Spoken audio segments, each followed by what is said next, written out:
When my parents lost their home and showed up at my doorstep with nothing but desperate eyes, I laughed in their faces without a shred of sympathy in my heart. You might think I'm heartless, cruel even, but I promise you, if you knew what they did to me, you'd be laughing too. The universe has a twisted sense of humor, and sometimes, karma doesn't just knock on your door, it throws the whole damn house at you. I stood there, watching them, two people who had never lifted a finger to help me when I needed them most, now looking at me like I was their only salvation. It was almost poetic. The same parents who turned their backs on me, who told me I was on my own the second I turned 18, were now standing before me, hoping I'd be the bigger person. But why should I? Growing up in my family, there was never any confusion about where I stood. My brother Ryan was the golden child, the one who could do no wrong, while I was just there. If he needed money, they gave it to him without hesitation. If he got into trouble, they bailed him out without a second thought. Meanwhile, if I so much as asked for a little help, I was met with sighs, lectures, and the classic line, "You're an adult now, Lisa. Figure it out." It started young, that slow, sinking realization that I was never going to be their priority. Birthdays were forgotten, school achievements brushed aside, and any success I had was either ignored or treated as some kind of miracle. Ryan, on the other hand, could barely lift a finger without being praised. When he flunked out of college, my parents told him it was fine, that school wasn't for everyone. When he got his third DUI, they paid his legal fees and made excuses for him, saying he was just going through a rough patch. When he lost his job for not showing up, they let him move back home without rent, bills, or even the slightest expectation that he'd contribute in any way. Meanwhile, I had been forced to start paying for my own things by the time I was 16, working part-time jobs while balancing school, just to afford the basic things Ryan got handed to him on a silver platter. But the real gut punch came when I turned 18. I had just graduated high school, full of hope, ready to start college, and naive enough to think my parents would support me in some way. Instead, they sat me down and told me, in no uncertain terms, that it was time for me to stand on my own 2 feet. I remember the conversation like it was yesterday. "We've done our job," my dad had said, his arms crossed like he was the one making some great sacrifice. "You're an adult now, Lisa. It's time for you to take responsibility for your own life." But Ryan still lives here, I had pointed out, foolishly thinking logic would get me anywhere with them. "That's different," my mom had said, shaking her head as if I was too stupid to understand. "Ryan's just having a hard time. He needs family support right now." I needed family support too, but I didn't say that. Hi guys, sorry to interrupt your viewing, but please subscribe to the channel and like this video. Thank you. I just stared at them, realizing for the first time that no matter how hard I worked, no matter how responsible I was, I would never be given the same grace as my brother. So, I packed my things and left with barely $1 to my name. I couch surfed, worked 2 jobs at a time, and clawed my way into a life where I didn't have to rely on anyone. I built something for myself, something strong, something real. And I did it without them. Years passed. I barely spoke to my parents, and I never spoke to Ryan. Every now and then, my mom would call, trying to smooth things over, but the conversations were always the same.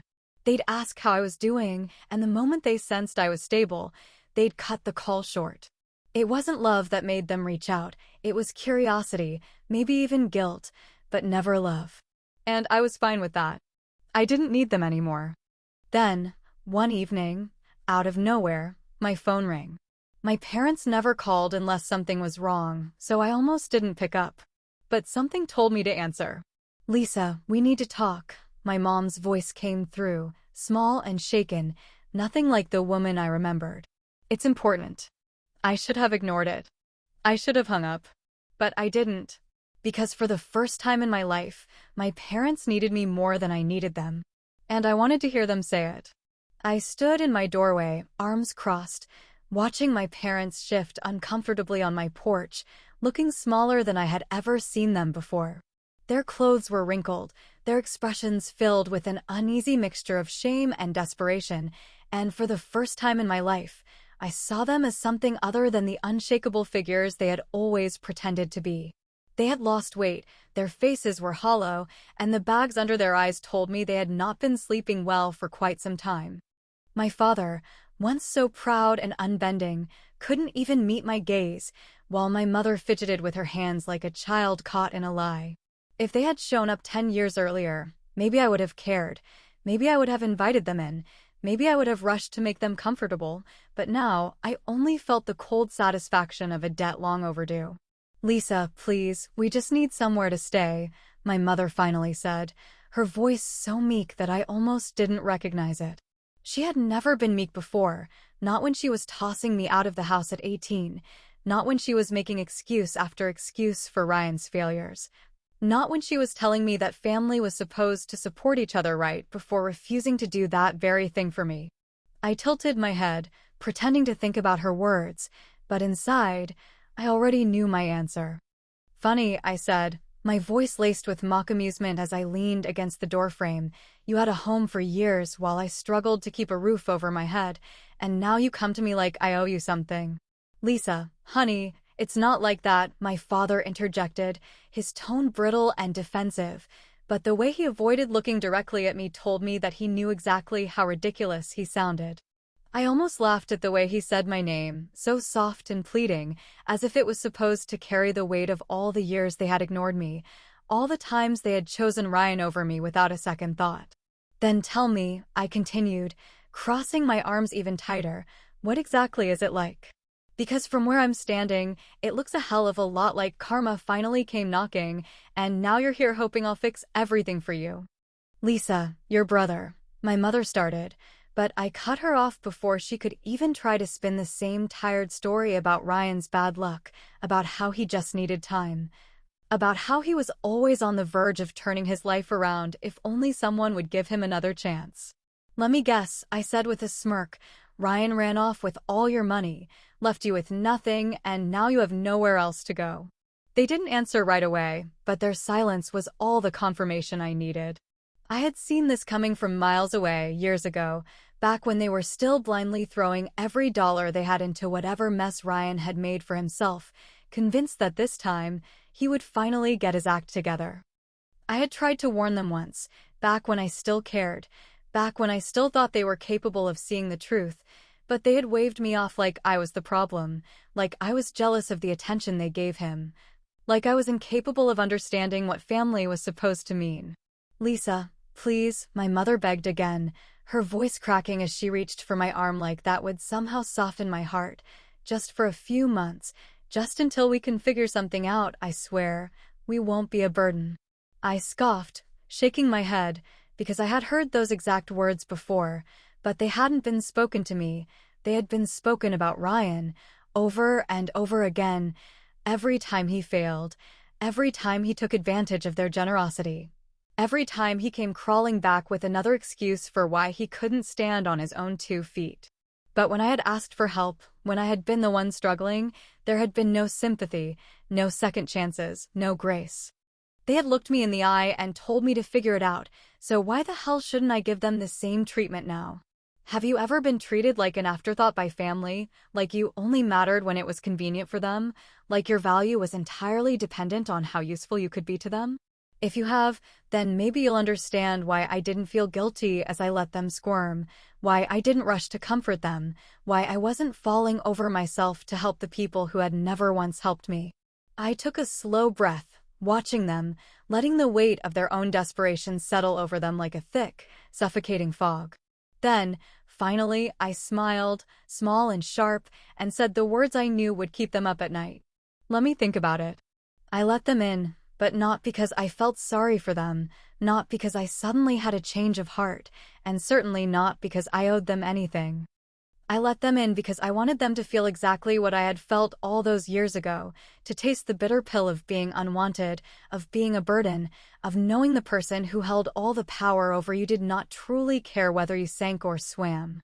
They had never given me kindness without strings attached, never offered help without conditions, never once made my life easier when I was struggling, so why should I do any different for them now?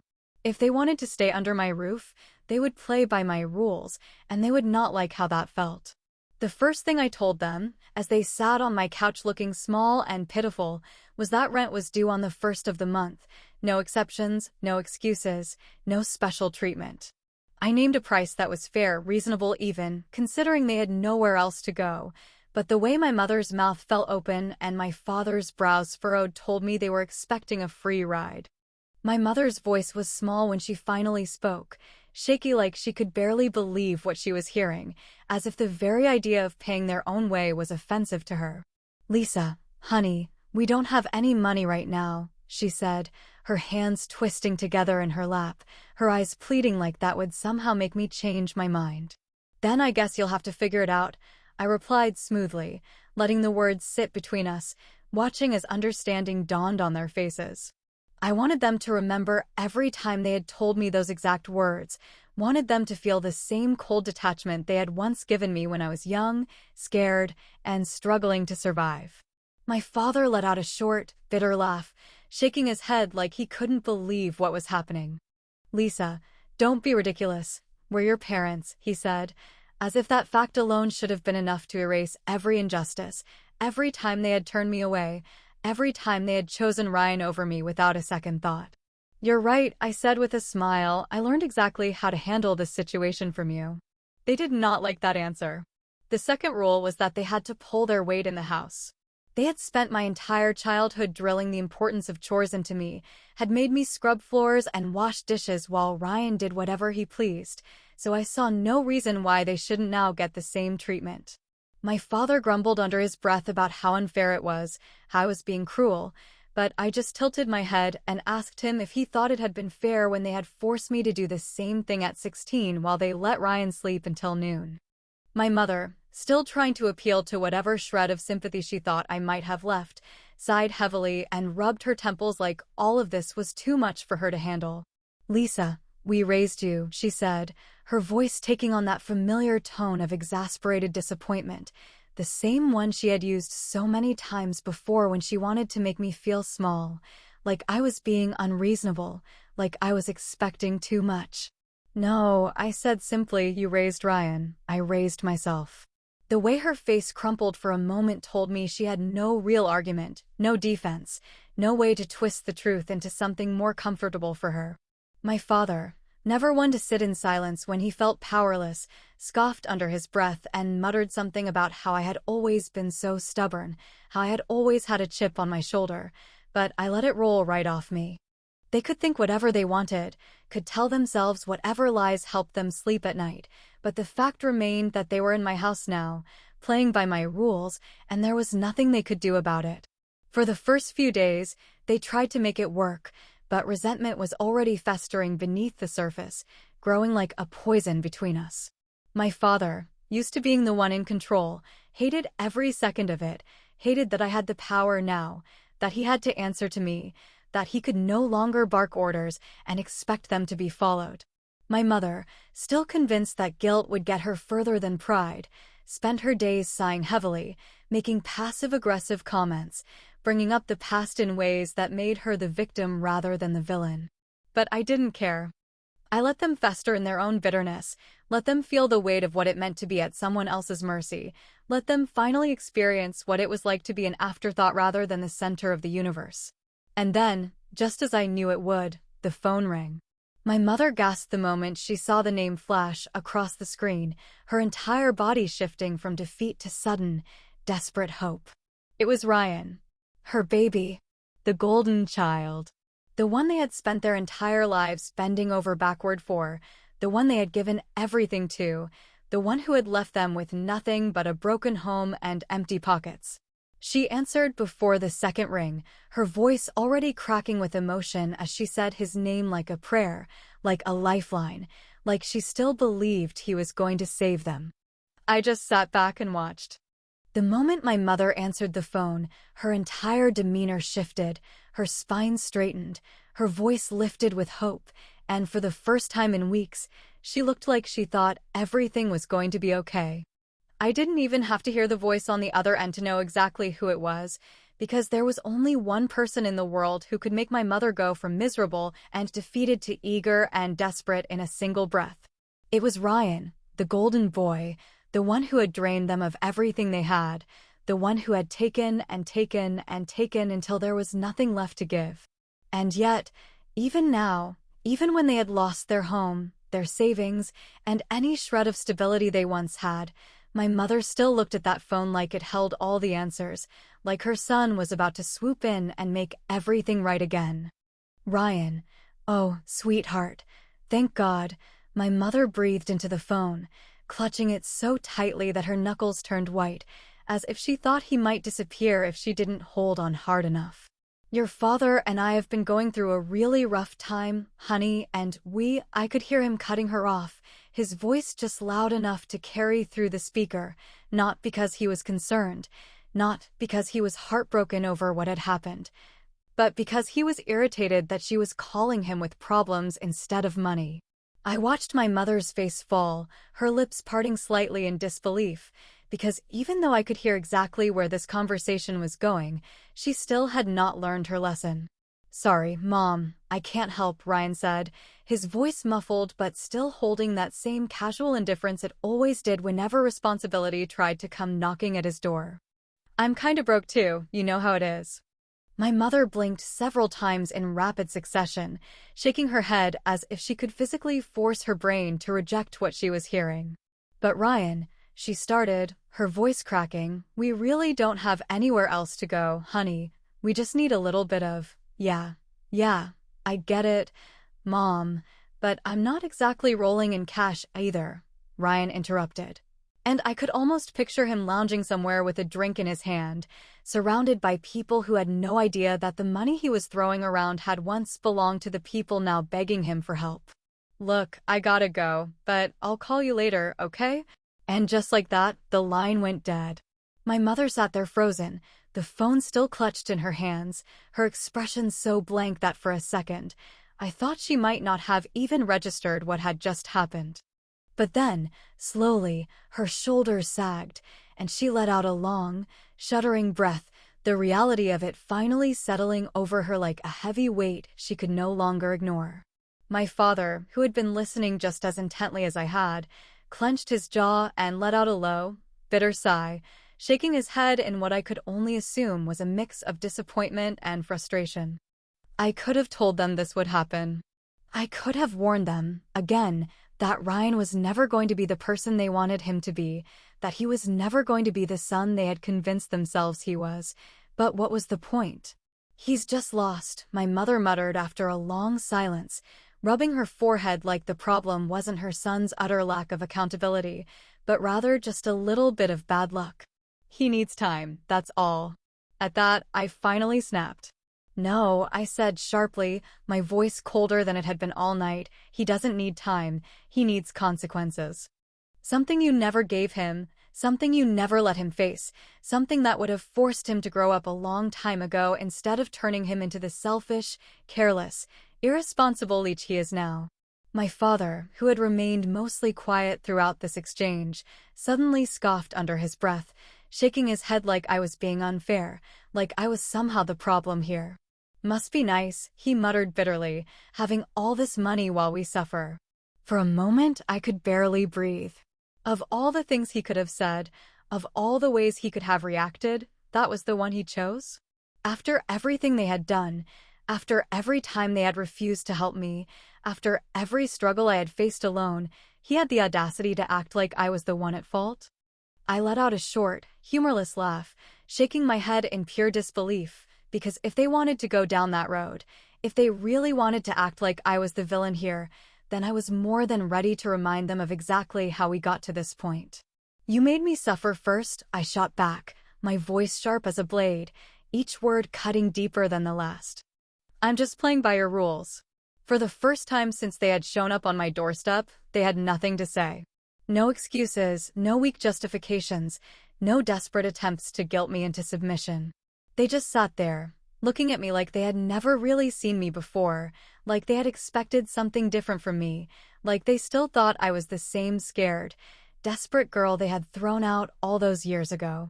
But I wasn't that girl anymore. I glanced toward the window, the gears in my mind already turning, an idea forming so quickly and so perfectly that I almost laughed at the sheer brilliance of it. I had been thinking about this all wrong, had been playing too nice, had been letting them off too easy.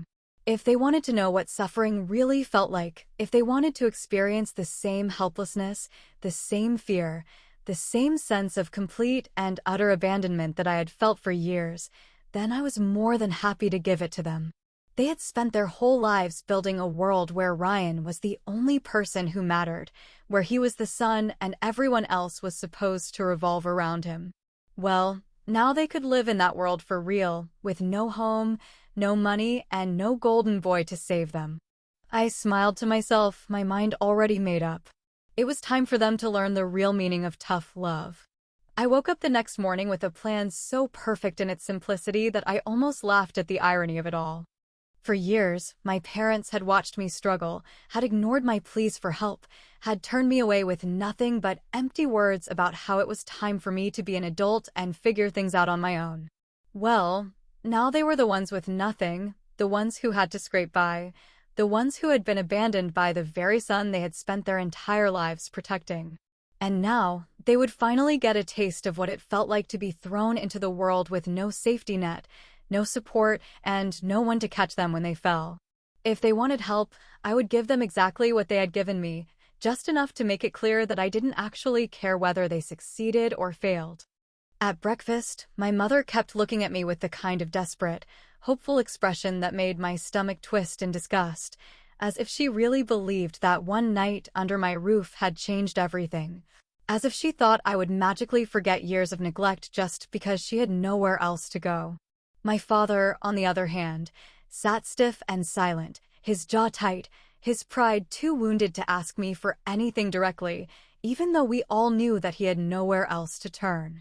The tension between us was suffocating, a thick cloud of unspoken resentment and bitter expectations, but I let it hang in the air, savoring the silence, knowing that what I was about to say would shatter whatever fragile hope they were still clinging to.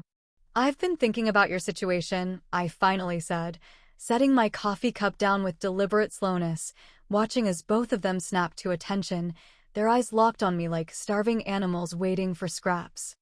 "And I've decided that I'm going to help you." My mother let out a breath so shaky and relieved that, for a brief moment, I almost felt sorry for her. My father, ever the skeptic, narrowed his eyes and crossed his arms, waiting for the catch, knowing me well enough to realize that this wasn't going to be the kind of help they were hoping for. I pulled a piece of paper from my pocket and slid it across the table toward them, the address written neatly in black ink, the letters crisp and clear against the cheap motel stationery I had grabbed the night before. My father's hand twitched slightly as he reached for it, his eyes scanning the unfamiliar street name, his brows furrowing in confusion. My mother, still smiling like she actually believed I was about to welcome them back into my life with open arms, glanced at the paper and then back at me, her expression turning hesitant when she saw the sharp amusement in my eyes. "What is this?" she asked slowly, her fingers curling around the edge of the paper like she already knew she wasn't going to like the answer. "I got you a place," I said, keeping my voice light, casual, almost cheerful. "It's small, nothing fancy, but you'll figure it out." Just like I did. My mother's breath caught in her throat as her face twisted in disbelief, her lips parting as if she wanted to say something but couldn't quite form the words. My father, on the other hand, exhaled sharply through his nose, his entire body tensing with barely contained fury, his hands clenching into fists on the table. "You're kicking us out?" My mother finally choked, her voice cracking under the weight of her own shock, as if the very idea of being treated the way she had once treated me was too much for her to comprehend. "No," I replied smoothly, letting the smirk curl at the corner of my lips. "I'm treating you exactly how you treated me. Fair, isn't it?" The silence that followed was thick enough to choke on, the weight of my words settling over them like a crushing force, suffocating, undeniable, inescapable. My mother looked at me like she didn't recognize me, like she had never considered the possibility that the daughter she had so easily discarded might one day hold all the power. My father, on the other hand, slammed his fist against the table so hard that the dishes rattled, his face dark with rage, his voice a low, furious growl. "This is cruel, Lisa," he spat, his voice shaking with barely contained fury. "This isn't how you treat family." I tilted my head slightly, pretending to consider his words, then let out a short, humorless laugh. Funny, I mused. That's exactly what I thought when you did it to me. My mother sniffled, shaking her head in disbelief, her hands clasped together as if she was praying for me to change my mind, as if she still thought there was some part of me left that would fold under the weight of her tears. But I had already spent too many years drowning in my own, already wasted too much time waiting for an apology that would never come, already given them too many chances to prove that they were capable of being anything other than selfish. And now it was too late. You made your bed, I said simply, pushing my chair back and standing, letting the words settle like a final nail in the coffin. Now sleep in it. My father was fuming, his fists clenched so tightly that his knuckles turned white, his breath coming in short, furious bursts, but he didn't say anything, because he knew, deep down, even if he would never admit it, that I was right. My mother wiped at her eyes, still shaking her head, still refusing to believe that this was happening, still holding onto the fantasy that her daughter would be the one to save her from the consequences of her own choices. But I wasn't their safety net. I wasn't their last resort. I was just the lesson they had refused to learn until it was too late. As they gathered their things, moving slowly, reluctantly, as if they were hoping I would change my mind at the last second, I walked them to the door, stopping just before they stepped outside. My mother turned back one last time, her lips trembling, her eyes pleading, but I just smiled, my voice calm and quiet, my words laced with the sharp edge of finality. "This is what happens when you burn bridges," I whispered, letting the weight of the moment sink in, watching as realization flickered across their faces, their past mistakes finally crashing down around them. "You drown." It had been a month since I sent my parents away, a month since I watched them leave my house with nothing but the clothes on their backs and the weight of their own poor decisions dragging behind them like an anchor. I hadn't heard from them since, not a single call, not a single desperate plea, not even a passive-aggressive text from my mother trying to guilt me into changing my mind. And yet, despite their silence, I knew exactly where they were, knew exactly how they were getting by, knew exactly how hard they were struggling to survive now that they no longer had Ryan to shield them from the consequences of their own actions.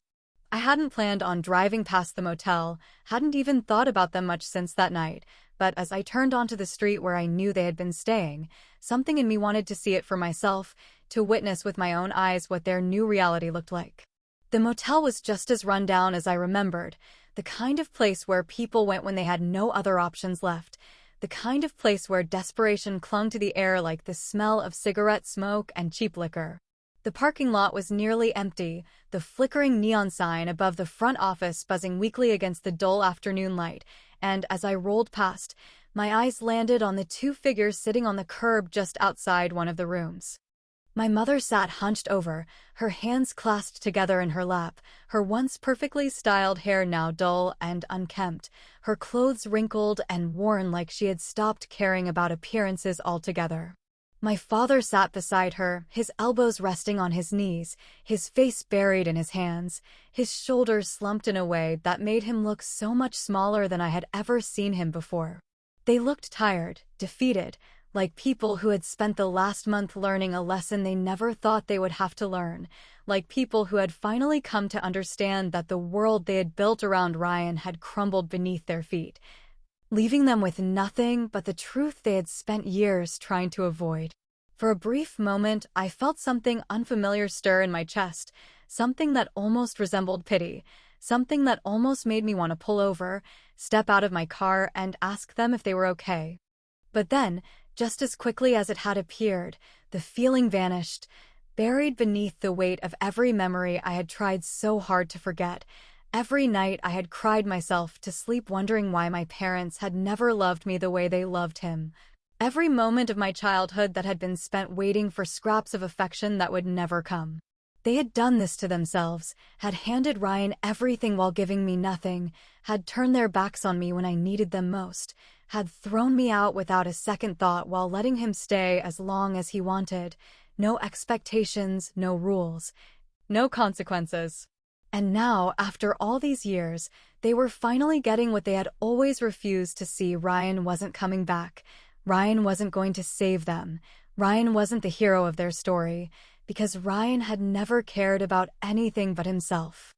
I wondered how long it had taken them to realize it, how many nights they had spent waiting for a call that would never come, how many times my mother had reached for her phone only to be met with silence, how many times my father had cursed under his breath, knowing deep down that he had wasted his life protecting a son who had never once thought to protect him in return. I wondered if they finally understood what I had known all along, if they finally saw me not as the bitter, ungrateful daughter they had cast aside, but as the only person who had ever truly stood on her own 2 feet.